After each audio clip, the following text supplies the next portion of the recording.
Excellences, Mesdames et Messieurs, honorables invités, chers partenaires et amis de la République démocratique du Congo, mes très chers compatriotes. À l'heure où le Conseil des droits de l'homme tient sa 60e session, la République démocratique du Congo a souhaité porter dans ce cadre la voix d'un peuple meurtri qui réclame vérité et justice.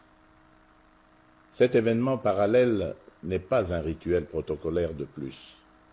C'est un espace de parole utile pour éclairer les consciences et mobiliser les volontés.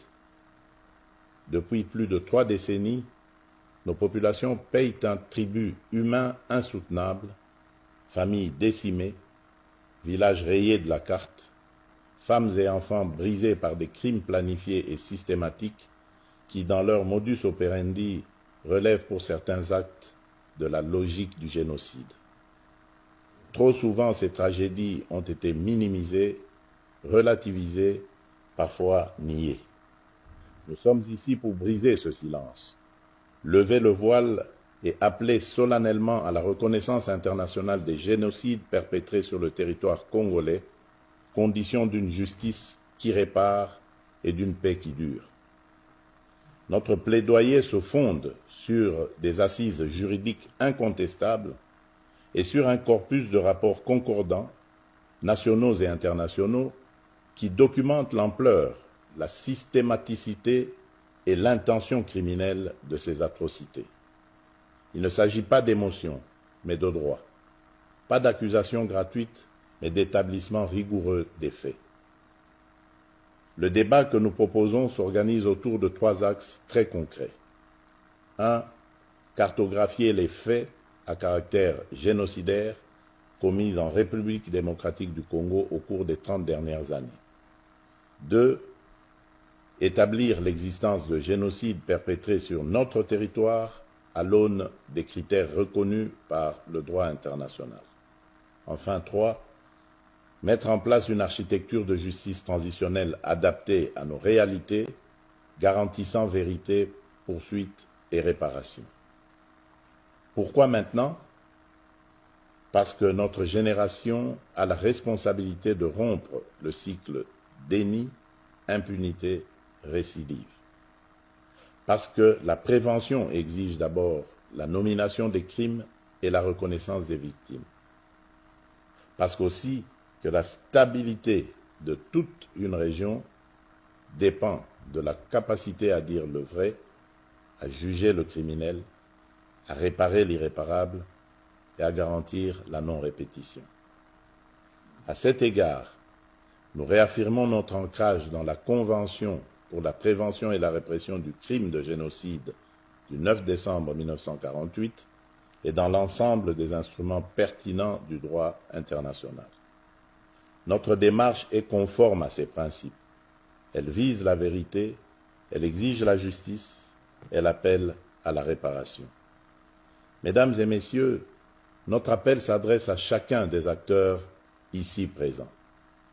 Aux États, appuyer l'établissement d'un mécanisme international robuste de vérité et de qualification juridique des crimes, assorti de capacités d'enquête, de préservation des preuves et de coopération judiciaire. Aux organes des Nations Unies et aux organisations régionales, conjuguez vos efforts pour garantir la protection des civils aujourd'hui, la justice pour les victimes hier et des garanties crédibles de non-répétition demain. Aux institutions de justice, nationales, régionales et internationales, faites prévaloir la compétence et la complémentarité afin que nulle zone grise ne subsiste pour l'impunité. À la société civile, aux survivantes et aux chercheurs, votre travail de documentation, de mémoire et d'accompagnement est la clé qui ouvre la porte de la reconnaissance et de la réparation.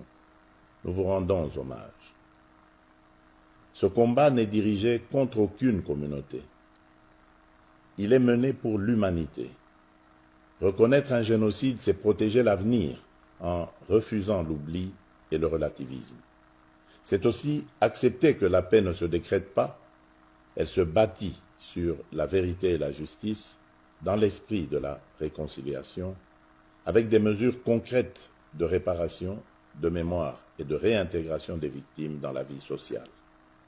En ma qualité de président de la République démocratique du Congo, je prends l'engagement de soutenir les démarches sérieuses et crédibles visant à la reconnaissance des génocides commis sur notre territoire, à l'établissement des vérités, des responsabilités et à la garantie pour les victimes de leur droit à la vérité, à la justice et à la réparation.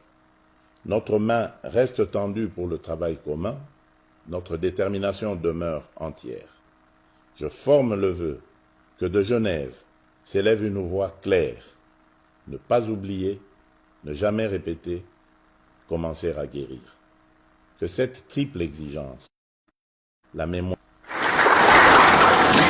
Après ce message de son Excellence Monsieur Félix-Antoine Tshisekedi Tshilombo, président de la République démocratique du Congo, je donne la parole pour le mot de bienvenue au représentant permanent de la République démocratique du Congo, l'ambassadeur Paul Mpolé Losoko Efambe.